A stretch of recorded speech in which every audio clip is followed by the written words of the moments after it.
Got that cold air still in place. You can see the view coming in from so many locations, including the Big Apple, which is also dry on the big board. But you can see the numbers too. 37 in New York City, Buffalo coming in at 29 degrees at this point in time.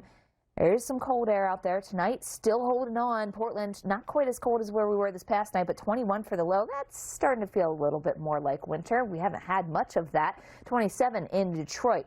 As we work our way, though, through this story, we can't not talk about the lack of snow.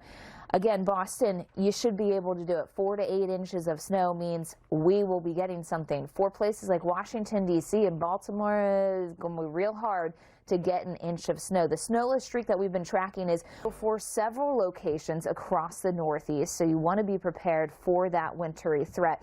And as we open up the big board, a lot going on. We're going to begin with where some of the snow is currently falling. You can see this storm system providing the moisture here in from the Gulf Coast and feeding it back into parts of Kansas, Missouri. That's where we've seen some of that snowfall coming down. So in a few locations we've been dealing with that. We do have already different snow reports breaking out. We saw it in New Mexico as early as yesterday. Some of those totals still getting finalized. We've got some heavy rain, even a few rumbles of thunder. The Big Easy has been dealing with that, and you can see all the lightning that's been pushing through towards Lake Pontchartrain, for example.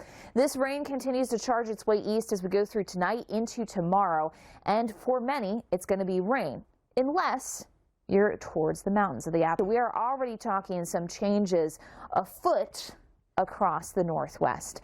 Notice the rain coming in towards Seattle, Portland. That's already starting at this point in time in Seattle, but farther south we do get in on some of the snow into the Cascades, and we are also talking about snow in the Sierra too. Snow through the interior west, good for some of the ski resorts. So here it is, sliding its way through the interior west. We call it an inside slider because it actually slides through the interior parts of the southwest. Then it starts to jump out into the plains as we go into Monday afternoon, and that's where we get into some of that cold air and snow on the northern side, rain and severe weather risk on the southern side.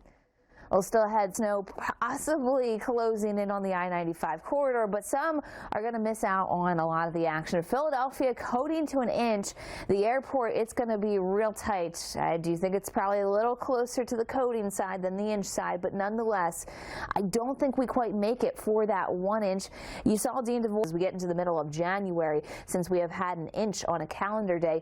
Meanwhile, Boston, we won't even make it to a year because this storm should put us over that inch threshold.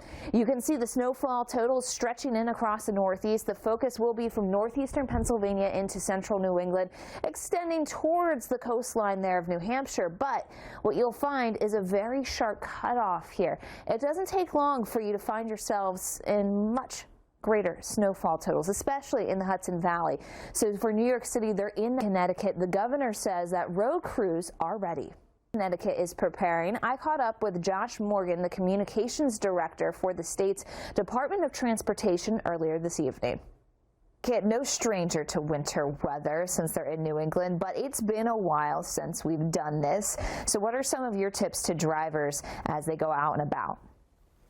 Yeah, it's been more than a year since we've had this state